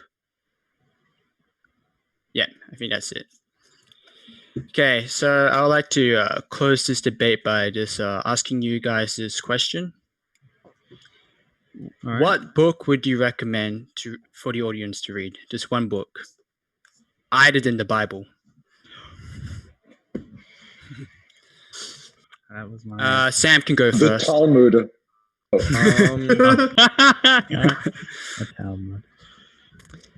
You know, that's a really good question. I'm not sure. If I'm being honest, I do most of my reading on like articles and whatnot. I only have a few books. I think I have maybe one regarding politics, and I don't Say know. Patriots and Pinheads. That's what the chat wants you to say. Okay. Yeah, that's By the bell Nick's, curve. That's Nick's number one recommendation, isn't it? Yeah. Sure. And Because Pizza Face Groyper. Lack of a better answer. Well, I was gonna say the Bible, but then you said not the Bible, so I'm gonna have to go with the Catechism. No, I'm just kidding. Well, you should read the Catechism and the Bible, but I'm not a big reader, but recently I have been beginning to read this book. It's not really political; it's more religious. It's called The Handbook to Christian Apologetics by Peter Kreeft. So that's really good if you're a Christian, you're a Catholic, and if you want to defend the faith, prove God's existence, explain the faith to people, that's a really good one. But yeah. Okay, so I guess we will just close the debate, and after I close, I'll just unmute everyone. You guys can go back and forth. So thank you guys for coming. I really appreciate that you guys came, especially on time. And I'm going to do a Twitter poll on who won, and I'll link it in Rice's stream. But I see. I say Sam and Pizza Face Groyper, you do a closing statement. Sam, you go first. You know, I think that we found a lot of common ground, that we both that I'm not opposed to statism, at least, and I think that your long-term solution is dangerous, very dangerous for that. I think we can come to a compromise as far as, you know, how far we go. That's about it. Yeah, I'd agree. I think that we did find common ground. That we don't completely agree. Yeah, you disagree with the more authoritarian side, the more long term as a form of government rather than a safety precaution. But I feel like I'm satisfied with what we did here. We came to common ground on some things, and I feel like we agreed to disagree on other things. But it was a good debate overall. I respect you. I salute you, sir. I salute you too. Thank you for having this conversation publicly. Of course, of course. I also want to say that this vote may not be fair because you're putting it on a very Groyper fan base Twitter. Very true. They're the only ones who are watching. Make your own poll. Yeah. Okay, I'm gonna put in the chat soon. So. And I'll just unmute everyone. You guys, everyone just starts speaking. Oh boy, that was fun. That was, you know, trying to keep a good posture is difficult. Honestly, I actually think that we've been needing sadism since the 80s. And I'll tell you why. I'm gonna be back. I'm gonna get a drink. That was a long debate. I'm gonna get a drink. Y'all can talk. Trying to keep a good posture again. Honestly, I actually okay. No, yeah, but I'm under the impression that we've been needing sadism for a long time, and this buildup is just, it's just people let loose. You know what I mean? Like, for example, in the Black communities, we've been needing sadism. Latino communities, we've been needing sadism. It's the 80s, the 90s. It's like, look what they did when Rodney King got killed. No one, they didn't send in the National Guard. They only sent in police. And, so many people were getting killed. And, this has been happening, for a very long time. And honestly, you have to ask yourself, right? Every single time this happens, are we supposed to repeat ourselves every single 5-6 years, every single year? Where minority guy gets killed, police officer white, burn America more. So we've seen so many statues get burned. Honestly, I think statism, in the French perspective, on how that guy was saying it, is different because America, we're so culturally different from Canada. We are culturally different. You know, I'm way different from a French person. The way that people view shit, where I'm from in Los Angeles, is completely different than the way someone views shit in French Canada. And you know, honestly, it's completely different. And we need, you know, we kind of need a police state in certain cities, because if we don't, you know, then crime is just going to be let loose. Honestly, we need to have police. We need to have this in order to keep law and order, to keep people in check. And this is what China did. And honestly, I think, you know, if it has to get there, then so be it. But that's all I got to say. All right. And yeah, I guess I could agree that it's necessary. Yeah, people are being let loose, and I think it's a lot of it is the racial divide, that people will get away with things in the name of, you know, Black Lives Matter and all that. If it's for a good movement, they'll be supported. So yeah, sure. I'm glad you agree, brother, honestly, because this is one of the biggest problems in the Black and Latino communities, is that we have a problem when it comes to crime culturally. We do not like the police. Like, if I were to snitch on someone, you know, in my high school, like, hey, like, this person sending me death threats, I would get killed for something like that. Like, where I live, I would get killed. You know what I mean? It's not safe to have a culture like that, right? And this entire culture is, you know, hating on whites. You know, like social justice went from, you know, being good, then it went to anti-American, anti-law, anti-police, anti-Jesus, anti-everything. You know what I mean? And if we let this continue, you know, and we, you know, sending these immigrants, you know, even if we like decay down to like 1,000 per year, right? That's 1,000 more Antifa. That's 1,000 more people who are willing to go against the American status quo. I just can't have it. That's why I'm for nationalism. That's why I'm for America first. But I'll totally, Mark, I got a question for you. How did you get into America first? How did I get in? Yeah, coming from LA and, you know, being Mexican and all. No offense. No offense. Well, me personally, you know, I'm mixed. So I mean, I'm Mexican and African Brazilian. But you know, I think the biggest thing for me was epic.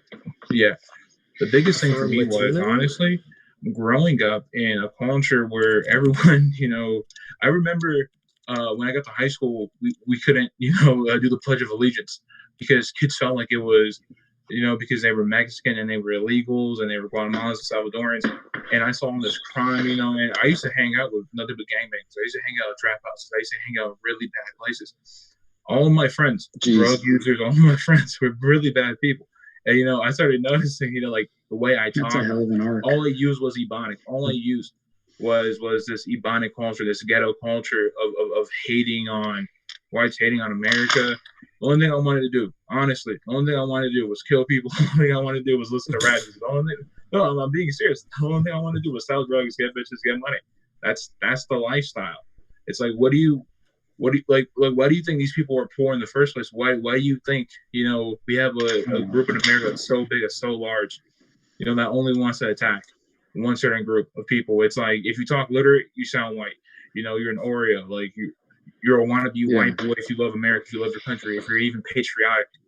No, this is such a buildup. And honestly, the reason why I even became American first is because I'm a Christian first. I'm an American citizen. I'm a third generation American. And I love this country, and I want to have a family, and I don't want my kids to go through what I went through. I want my kids to live in a country where they feel safe, where they don't have to worry about snitching on someone and getting killed. You know what I mean? That's what I want. But yeah, I'll stop. Yeah. One really like eye-opening experience for me was I was in DC and I was like hanging out with these black kids, and there was this black police officer that started playing basketball with us, and just kind of after the guy left, the officer, all these black kids were like, man, they were just like really demeaning to the guy. And it's just like pretty shocking how this obviously, you know, there's different aspects, but also the culture, it's just very toxic, and it's definitely not benefiting anybody. This thing, it is 100%. It's really bad. I completely agree with you. And, you know, it's not going to stop. It's not going to stop until someone actually does something about it. And you know what? It's like, the reason why, like, I'm kind of authoritarian and kind of a statist, honestly, is because we need to, put, these people on a leash. I'm sorry, like we need to say enough is enough, and we need to put law and order. Like Donald Trump tweets it, but can we get some of that? You know what I mean? Can we get some law and order, please? Can we get some America first? Can we get the same two-way street that Nick Wilson's been talking the about? situation and actually do something, right? Yeah, we need to do something. Yeah, most definitely. Yeah, and but I'm not saying anything be done. And if we don't do anything now, we stand to lose everything. And it's just, it is what it is. It's like, how are we going to be America first? How are we going to, how is the America firsters supposed to even take control if we're losing right now? If people are losing faith in Trump and people are losing faith in conservatism right now, how are we supposed to take control of anything in the first place? You know what I mean? We're going to lose everything. Does that make sense? If we don't do anything right now. And it's just, that's life. That's the hard truth. Yeah. Totally. It benefits everybody. It totally benefits everybody. This to live under, a civilized kind of European society. Totally. I'm gonna have to head out soon. I'm on the East Coast. Actually, I'm on the East Coast. Anyway, yeah, it's 10:42 p.m. where I'm at. No, man, but it was great talking to you, man. Bye, peace. See you, man. See you, bro. See you. See you. Yeah, Mark, when you say put him on a leash, you're talking about the minorities, what exactly do you mean by that? What do I mean? I mean that these communities need to, face law and order. We need to be arresting these people. We need to be giving these people crimes. They're taking down statues. I don't mean literally put, minorities on a leash. That. I mean figuratively speaking. That I'm seeing a lot of these crimes that are happening, and no one's doing anything about it. The police isn't doing anything about it. They're having autonomous zones. They're doing whatever they want. Well, basically, stop ignoring it.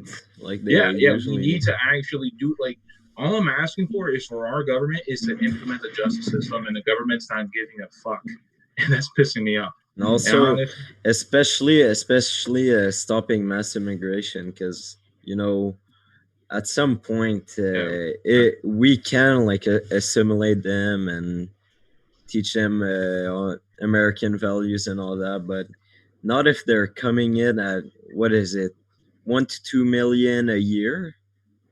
It's too many people. I mean, we can't keep up with that. We can't keep up with that. They're taking over. We're not assimilating them. They're assimilating us. And not gonna lie, some cultures are better than others. So we're not getting the right end of the stick. Right there. It's an invasion. Yeah, I mean. And if you look at, hierarchy of needs in terms of civilization, the whole debate of the statist solution versus the libertarian solution, you cannot have any sort of civilization which values individual rights, any libertarian principles, a constitutional government, limited government power, without first establishing order. Right, order is the base hierarchical base of any civilization, any society. And the more we allow this stuff to happen, the more the demographic damage is done. The more that we become permissive or complacent to this kind of behavior, the less we're going to be able to have any liberties. And I know that's not a hot take or a point that hasn't been made, but it's just funny to see. People with more libertarian dispositions. I know that everyone in here is pretty much on the same page. Even Sam was saying that we are going to have to seize power in one way, shape, or form, or at least establish order as get America first politicians in there. But it's just funny to watch. Some of the libertarians say that, the problem is the state becoming larger, becoming more authoritarian, etc. It's no, the problem is that order has been completely destroyed. You have a state of anarcho-tyranny where, only certain people are not allowed to enforce laws. And if you seriously don't have a problem with the cultural and demographic decay, which are leading to that, then you're never going to achieve any of your libertarian goals on any timeline in any time frame. And it's just astonishing to see people who just don't get it. Some of them come around, some of them don't. But you cannot have any society which values libertarianism without first having order established, without having rule of law. I mean, don't you think, like, the majority of, because from what I see, most libertarians are all about a strong military, strong borders. It's mostly isn't it mostly focused towards like economics though? Like Yeah. when they, I mean, most of it is.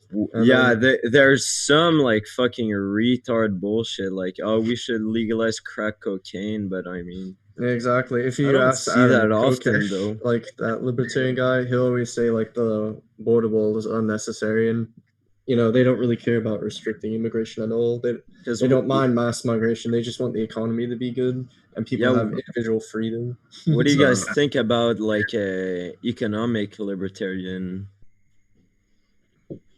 Trash. I guess. What do you get from I think the a lot state? of that is fundamentally good, so long as you have necessary protectionism. I mean, the founders. Sure, that's what I'm saying. The economy was generally laissez-faire, so long as you had protections in place, and it was sort of nationalist in that way, but not to the point where these leftists get like people who come in to the. That's one thing that irks me is people who come into the right who are perhaps socially conservative or. Maybe they're just aware of the demographic situation or how we criticize corporations, but they still spew all this nonsense about socialist economics, not even socialist, but more left-wing economics. And it's like, you just like, this doesn't invalidate, just because we shit on libertarians does not mean that it invalidates capitalism, that it invalidates a free market ideology. True. At least not completely, right? And some people come in here and they're like, oh, I'm a what's the word? It's okay, that's totally blanking on me. But the people who are economically left, Nazbol, Nazbol gang pisses me off more than those guys. I'll tell you. I can't stand Nazbol as well. I can't stand any of them. Like, hey guys, it's late. I'm gonna head out, but I appreciate I want to have the monarchy debate. Thank you. Maybe part two. Yo, okay, I want that. I enjoyed monarchy versus democracy. I want to see that. All right, just so everyone hears this, because Jordan B asked me if you could clip some stuff from this whole debate. I'll just say to everyone, you can upload any part of the debate. It's a free country. Go ahead and do it. Just don't slander anyone, okay? Yeah, like don't clip it out to like make us look like animals. Like, he said this. He's a racist. Yeah. Now Jordan B is gonna show the parts that he was speaking. The part where he carpet bombed the whole Zoom and then he went to bed. The carpet bomb. Honestly, I kind of want to say he rolls in, shits on everyone, and leaves. Dude, that guy's so smart. I can like. When he started talking, I'm like, why did ZoomerNat choose me for this debate, dude? He should have picked this guy. This guy's like 10 times smarter. Oh, because I didn't have the clout to match Jordan B, but then turns out he was willing to come on. So I was like, okay. Because I reached out to you before him. Smart guy, dude. Sorry, what?